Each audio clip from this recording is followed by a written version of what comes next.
Awesome, man. Well, let's get rocking and rolling. We're excited to get jumping in today. We're going to be talking about sales acceleration and all things AI. To do that, we got KD on. KD, thanks for joining. How the heck are you, my man? Dude, I'm doing all right. I don't normally have this raspy of a radio voice, so hopefully people can deal with me today. A little bit under the weather, but besides that, I'm all good, man. Yeah, it sounds a little sexier than normal, but we'll roll with it for today. Hope you feel better. You got the weekend coming up here in a couple hours, so hopefully you can get a little R and R. But excited to have you on. I think you and I met when, let's see, Patient Pop, maybe. You've been doing sales right now. So you've got right now, he's the chief revenue officer at Finally. This company's blowing up. Congrats on that.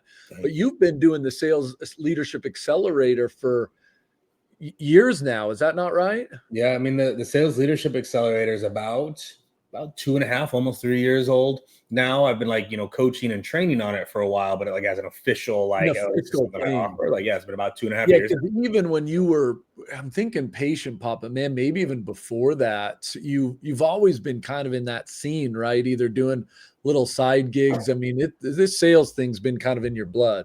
Yeah, no, and what's fun about it is my goal, and I talk about this with some of my mentees and even people I work with, is my goal is to get paid for what I'm already doing, right?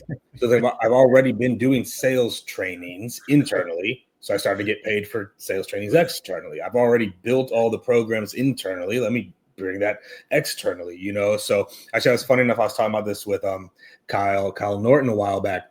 Yeah. Where it was kind of he's like, I don't know if I want to build it, or buy it. And I was like, I want to build it because then I can sell it, but I'm going to build it internally first. Yeah. I'm going to build it internally because it helps me internally first. Then I can bring it externally, And he's like, so it's that little shift. But yeah, man, if it's helping people on my team, it'll help people not on my team. And that's the goal. That's awesome. That's cool, man. So for those who don't know, do one step, click down, tell us just a little bit about your background, and then one more click, what is, the accelerator program? What have you kind of been doing there? I mean, my background has been scaling and building. I've been building and scaling sales teams now for a good 14, 15 years. You're getting old, dude. You're getting old, man. I think it's getting up to 20. I think you're getting close to 20.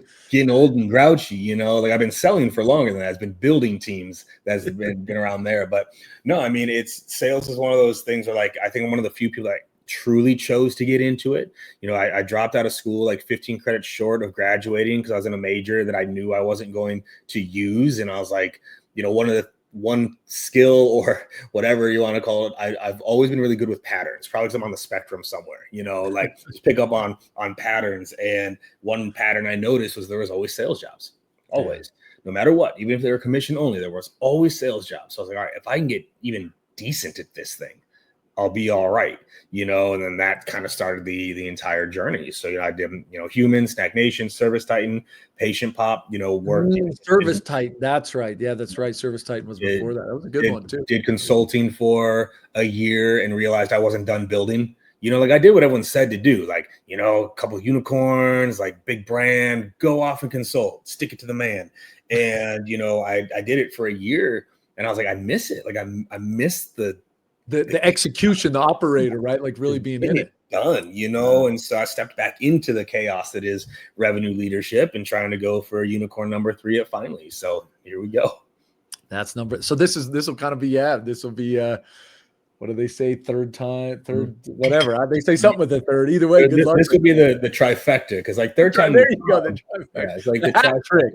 Yeah, the hat trick. Maybe. It's something that I'm proud of in a lot of ways. If I look back at my career, is I've been able to build successful teams industry agnostic. Yeah, zero overlap in industry, school, education, right, and government a lot with Human, HR heavily with Snack Nation, home services with Service Titan, medical with Patient Pop, accounting with Bench and with Finally. There's been no overlap. And those are real different spaces. The systems work, and that's what's been fun. I like it. I like that, man. Well, appreciate you jumping on today. Wanted to see if we could pull some of that knowledge out of you, and would love to just start big picture. Man, you're active on LinkedIn. If you're not already following Katie, you need to. He's got some real in your face. I just think provocative, very authentic, very real. But what big picture? What sales AI? What is going on? Paint the paint the 100,000-foot view for me here. What is going on? I feel like we are in that frog in the boiling water moment right now. That whole analogy of like, if you throw a frog in the water, it's hot, it jumps out. But if you heat the water up around it doesn't notice until it's too late. That's what I feel like is happening in sales right now is the water is heating up and people are just not realizing what's happening and they're not keeping up with it. Even the use cases most people are using AI for are so rudimentary in terms of like the true use cases and possibilities of it. So, I I am on the side of the fence that I think actually a lot of sellers can be replaced by AI over the next 3 to 5 years. Wow. And Wow. Okay. And it's not what I want to happen. It has nothing to do with if I want it to happen or not. It's whether or not I think that's what's going to happen. And so I'm doing everything I can to prepare myself and my teams for that reality, and it's something that'll be very, very interesting as these things continue to play out. Because what's great and scary about AI is this is the worst it's ever going to be. Yeah. This is the worst it will ever be, is where it is right now. And then it's going to be better tomorrow. And that'll be the worst it'll ever be. And then it's accelerating at such a pace that it's hard to keep up with. It really is. It really is, man. It really is. It's going to be very interesting. How are you then starting to, as you coach companies or you're seeing it out there, how do you navigate this divide of, being the best seller you can, utilizing AI? You still have the 1,000 tools from your tool belt from, the last 20 years in SaaS. Like it feels a little crazy. How are you seeing companies kind of cut through the noise and start to win? Yeah, the ones that are winning, right? So those almost two categories. The ones that are winning are just taking a full bore, like they're asking more like the how question. How can AI do this? Not can AI do this? And when you start to come from the how can it changes your lens, right? Like this just actually perfect example. Just earlier this week, we had we had to look up some data in Salesforce, and we're missing some leads and this, that, and the other. And we got to where are some of these leads? And I was like, all right, I'll have to export it, blah, blah, blah, blah, blah, and do this. And then one of my managers like, well, yeah, I was just going to export it, load it up into Claude, use the two, ask to do a comparison and do whatever else. And I was like, yeah. So what would have taken, and this is like just a little use case. But then and I was like, Guller, my dude, hell yeah. He's like, well, thank you. He's like, because I put my whole leadership team through an AI course about 9 months ago, and it's changed the way that they look at things, right? Like I've got people in CS building lovable apps. I've got people in sales building workflows. So I think it's one, looking at everything under the lens of how can it, but then also measuring it. And then, we're going to get into this, putting it on top of things that are already working.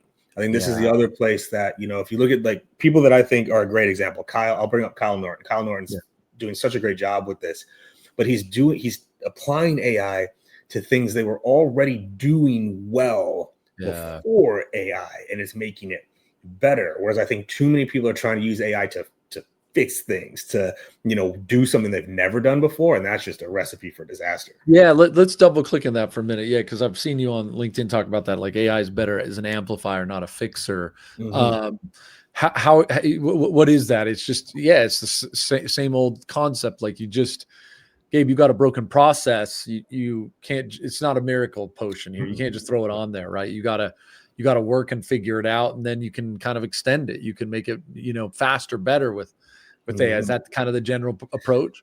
Yeah, it's twofold. It's like one, like AI is really good at content, at call it analysis and repetition. Like it's really you tell it to create something, it'll create it. Yeah, cool. It's really bad still with context.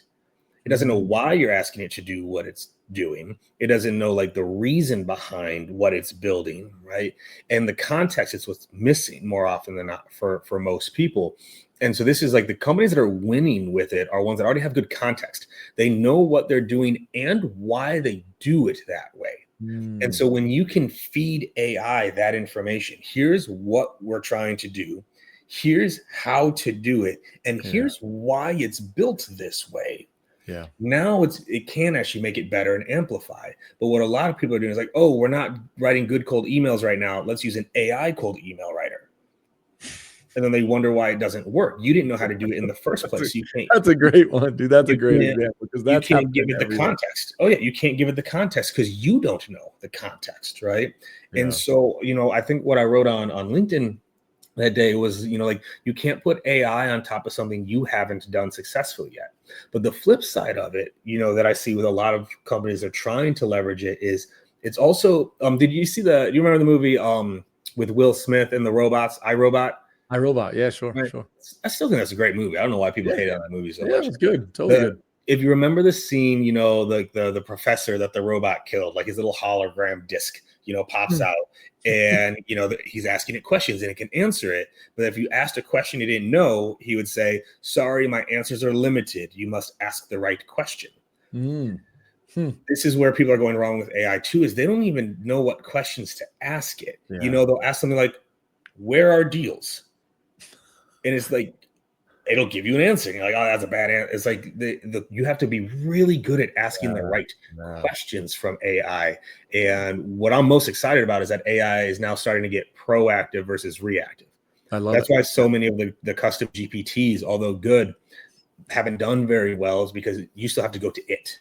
Yeah. I'm very focused on building out agents that go and do the thing I want them to do proactively and bring it back to me. I love it. I love it. Yeah. Look, I think this AI stuff is going to be crazy, but it does feel like it is. I mean, as I hear you talk, like you still have to have the system. And I think that's where you've really gone deep, right? It's like, look, you can add on AI, but if you don't have that core, you get kind of messy. And so I'm curious, what are some of those? One of the things I think I was talking about with the team earlier was a little bit of this idea of, you can't have just a couple stars, right? Like you've got to have like a full team that kind of win. What are some of these other principles in your system that if you're really going to win, Gabe, you get that system in place, you add AI on top, and all of a sudden you really are kicking butt and taking names rather than, again, just throwing spaghetti at the wall like AI fix this, AI fix that. Where do you go with the system question? Oh man, it's just defining what system means first, right? Okay. So system at its core is a repeatable process with predictable outcomes. Yeah. Right? That's what a system is, right? A repeatable process with a predictable outcome. If you don't have that, you don't have a system at all.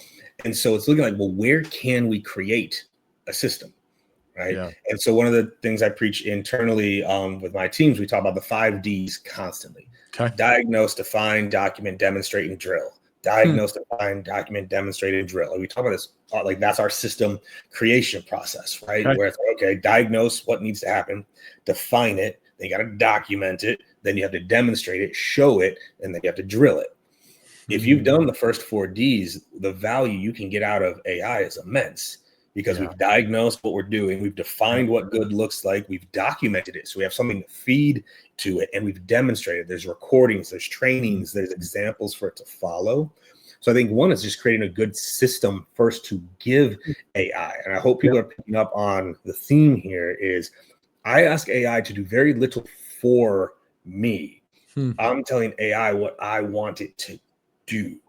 Right? I'm not asking it to write a good email for me. I'm saying this is what a great email looks like, how to write it, what it needs to contain, what to go through. Now go write me this email. That's the shift. Yeah, and I feel like people are absolutely not doing that at all, right? I think it is kind of and it's the cheat code, right? You just pop in and you're like, write me a good email, but if you haven't trained it and it doesn't really know, I think obviously you're just kind of throwing crap on crap, more or less. One of the things I've heard you talk about is a lot of friction in the buying process sometimes is something you've got to find a way to eliminate. Thoughts on how you've done? I just feel like, especially, man, with AI and in general, I think a lot of AI vendors are trying to figure this out, but it is so hard. It's just so hard to buy right now. It's hard to say yes. It's like I actually expect, someone was trying to sell to me and I got busy and I think he thought I was not interested, but I just kind of fell off my radar. And after about the 7th email, he's like, "I'm so sorry, I'm being annoying." I'm like, "Oh, actually, you're not even being annoying, actually, dude. I'm it's hard to change. There's a lot going on. There's a lot of friction in like this. Well, it hasn't been very easy, but I am interested in your product. But this friction, it just feels like there's a lot of friction. How have you managed to get friction out of the sales process? So it depends heavily, obviously, on your product, right? Like different products have different levels of complexity. But at the end of the day, and this is actually where I think, call it SaaS is going, and it's a little bit of a back to the future, where for the last however many years, like SaaS, right? Software as a service, right? Was the whole method. Where I actually think we are going now is software enabled service as a service, right? Because it's no longer about the software as much as it is the implementation and execution of it. And so if you think about like how to reduce friction, if someone was selling to me and they could confidently say to me, we will onboard you, we will measure, we will optimize, and we will ensure the results you're looking for is occurring. Well, that's already okay, right? And like that in itself, right? But then the other things too, ways to reduce friction. B2C knows how to do this. How do you reduce friction in making a buying decision? Well, guarantees. Why are there not more guarantees in SaaS? You're going to 3x my pipeline? Guarantee it. Do it. Because if it actually gives the outcome, it's a no-brainer. Free trials, right? Everyone believes free trials only apply to like the itty bitty tools. They don't have to. Like if you're really trying to reduce friction, like, and you have it doesn't have to. Like I think I wrote it. Was it today? I don't even know. Today, it all. It was just a little bit ago. We were chatting about it. Yeah, it's just a lot of friction in general. Where that friction is there, but it's so hard because also too, it's like, when am I gonna put this thing on? And this is the comment. It's like, but if right now, if a SaaS company selling to you, you're like, yo, like I can't take this on. I can't onboard this. What do? Oh, we have a professional services team that you can pay even more for to use. And it's like, well, wait, I thought you had an onboarding team. What's a professional? So I did, man. I got hit the other day with and maybe I'm just old school, but they were like, yeah, to have a customer success person, it's whatever additional per month or something. I was like, what? Since when did that not come with like the SaaS purchase? Right. They're like, so you don't get any help if you. What it's coming down to friction. Actually, now that I think about it, I haven't phrased it this way. Friction is actually just another word for fear, and it's addressing the client's fear. It's not friction; it's fear. I'm afraid I'm not going to get what I want out of the tool. I'm afraid I'm never going to get it fully implemented. Yeah. I'm afraid the ROI is not going to be there. I'm afraid I won't get buy-in from the team. Friction, it's all fear-based. It is a lot of fear. That's right. That's the crux of it, man. And now more than ever, with all the noise that's going on, it feels like, I mean, maybe you and I have been, maybe there's always been, it feels a little worse now, but there's always been that fear, subject. Yeah. It's like I could buy IBM and not get fired. That old saying, I never say right, but it does feel like more than ever, it's like, man, we're all on pins and needles. We all got to do more with less. The job market's interesting. I don't have a chance to fail multiple times. So I think I think you're onto something there. So then how do you address that fear? And if people, but now it's funny, then the companies have the fear, which is very interesting. Well, we're afraid if we give them a guarantee and we don't hit, we'll lose the money. Well, doesn't that just mean your product isn't as good as you say it is? We're afraid if we give them a contract out, they're just going to get out early. Well, if your product's crushing, why would I get out? Yeah, that's right. Early? Like why would I even do that? Well, we're afraid that, if we do professional services for free, like we're not going to make money on it. Well, then again, like it's a very interesting, like, so the ideas to solve some of this friction are not otherworldly. It's just businesses are afraid to do it, which I think exposes a whole nother issue in this process is how good is your product really? Yeah. Because if it's that good, like I'll give the classic example, because I sat on both of these companies' advisory boards for significant periods of time. If I look at Sales Loft and I look at Outreach, yeah, right, I'll use this as a perfect example. And I told both of them this God, it was 10 years ago, 12 years ago, 9 years ago. I was like, why is your CS team not professional copywriters? Because they're writing so many sequences, so many Right, like cadences. you're the only reason you buy a sales software outreach, especially back then, is you're trying to generate more pipeline. I don't need a CS rep that understands the product. I need a CS that is an expert copywriter and cadence writer. It's so true, man. It's so But true. Gabe, that's service. Yeah. They Well, never, man, that world never figured out. I mean, people they wanted the play. I mean, to your point, they always just wanted more pipeline. Mhm. We sold them whatever it was, a cadence tool or something. Mhm. But even then, you're right, whether it was copywriting or playbook or, it's like, I can help you turn this on. I can help you add users. I can help you. It's like, that's not what I wanted. Right. No, I was like, tell me which cadences are working and not, and why. Like, I want pipeline. Well, that's service. Yeah, this is where I think things are going. Is the service element, aka the execution of the product, is where the value starts to come from. Because software is becoming a dime a dozen. Yeah. You can knock off someone's software in a weekend with some of these tools, and like we're talking like high level software, not just little rinky dink things. Like you can clone a software in 2 months and have every feature set and security and SOC and everything ready. Now it's like, I can choose the software, or I can do the software enabled service where, like, I don't care what software you're using, just get me the outcome the software is supposed to get me. Well, that one stings because I feel like, we say software as a service, but it never, I mean, it was kind of a lie. Like, I don't, you always bought it. It's an oxymoron. It's an oxymoron. It's not. Yeah. Like, and maybe it's confusing for the audience, but man, it's like, you always bought the software, but man, you had to then like have somebody use it to try to hit the outcome you wanted. And that never really worked. And this is where a lot of companies right now, they're trying to switch to outcome-based pricing. Yeah. Well, that's even worse if there's no service element involved. Yeah. Because, and like, outcome-based pricing is a tricky thing because, like, as a business, you think it sounds great, but as a buyer, you don't like it because you're like, well, but wait a minute. How do I know that is? But then I could see my outcomes going here, and then that cost becomes actually unbearable. There actually has to be a return on that outcome, and and I can't budget. CFOs finance hates it. Wait, outcome based? So what's it going to be? Well, I don't know. Don't bring it up.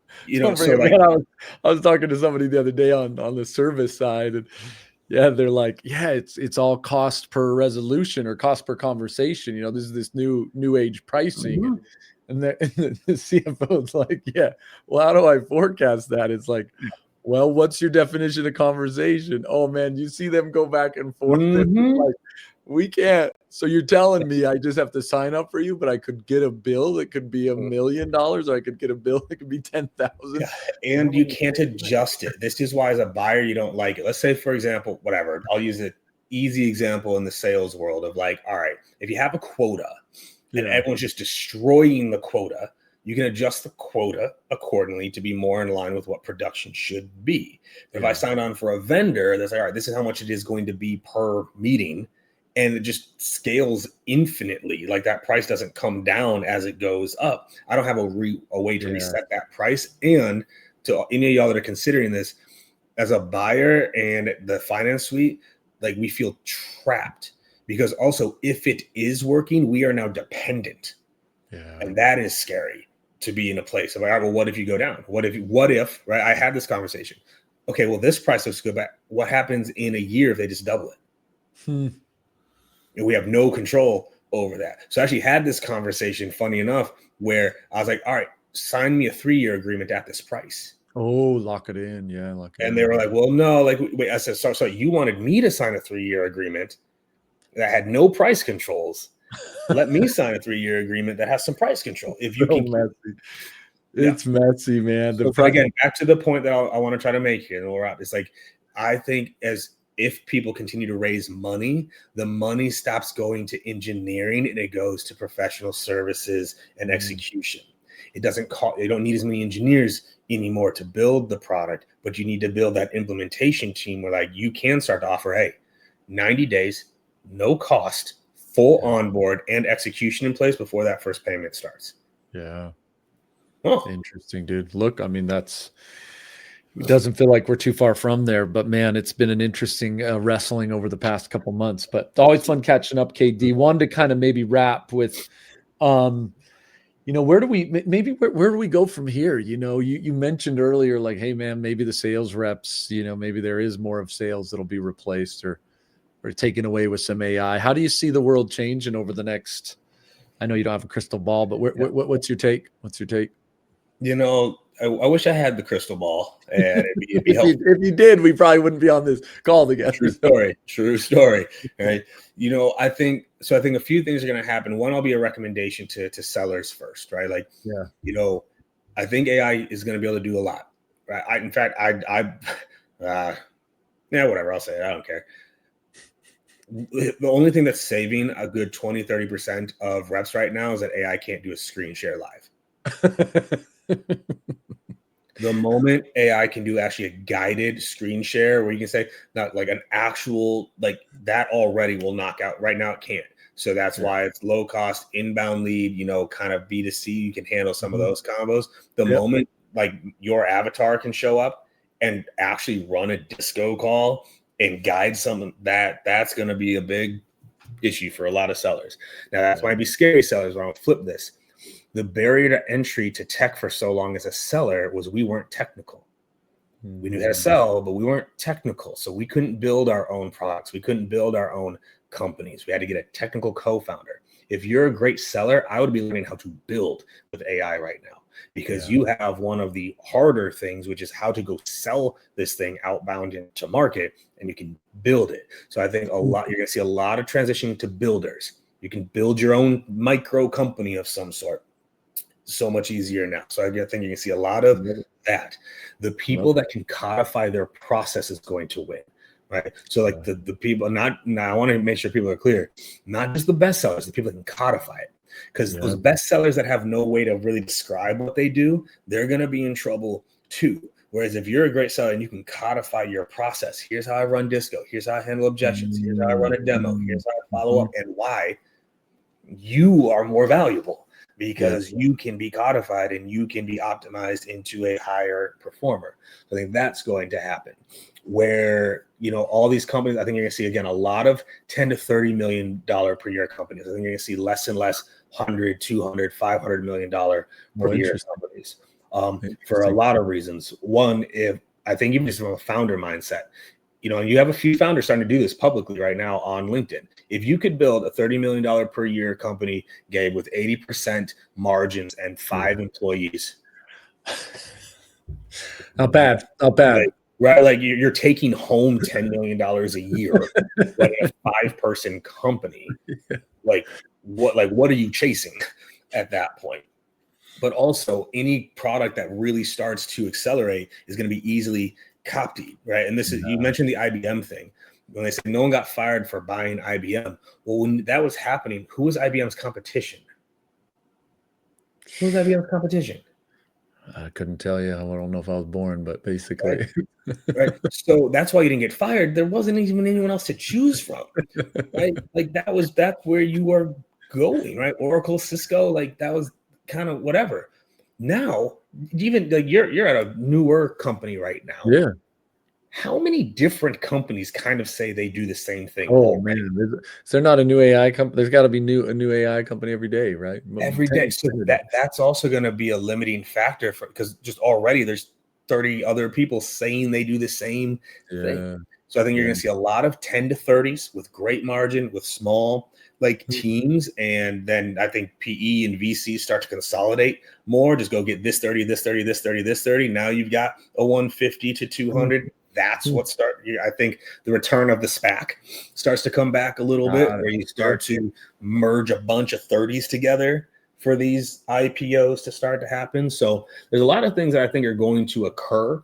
And I'm on the side of, prepare for the worst. The phrase I've used is, if anyone's going to replace me, it's going to be me. Right? Because everyone that's listening right now, that's like, oh, he's so wrong. AI could never do what I do. Cool. Cool, right? Now, here's the beautiful thing. If I believe it can, and I'm wrong, I'm still okay. Yeah. If I believe it can't and I'm wrong, I'm not okay. I'm going to prepare as though it can. Prepare for the worst. Prepare for the I'll be worst. ahead of everyone else on the other side of it. And if I it doesn't, love it. God bless. We're good. I love it, man. Well, KD, it's fun to, man, that's fun. That's fun to think about the future. It's coming fast, but yeah, I love your point about the screen share. You're probably right. Yikes. That's probably in the the near future as well. So if someone wants to get a hold of you, man, learn a little more about the accelerator, what's the best way to do that? Just on LinkedIn. It's the only actually social channel I even use. It's actually hilarious that I even have social media. If it weren't for LinkedIn, I wouldn't have any social media at all. So yeah, you can find me on LinkedIn, and the accelerators, salesleadershipaccelerator.com, and lots of cool things happening there. Even with AI, I've got my AI coach now 24/7. Like, it's trained on all of my material, all my favorite leadership books, all my trainings and podcasts is in there. And then, you got 24, and you can text it like, Katie, what the hell? My manager sucks. What do I do? You can engage with it. So I would say check that out. I love it, man. I love it. Cool. Well, hey, man, hope you feel better. Appreciate the time for the audience. Have a fantastic day. Oh, yeah.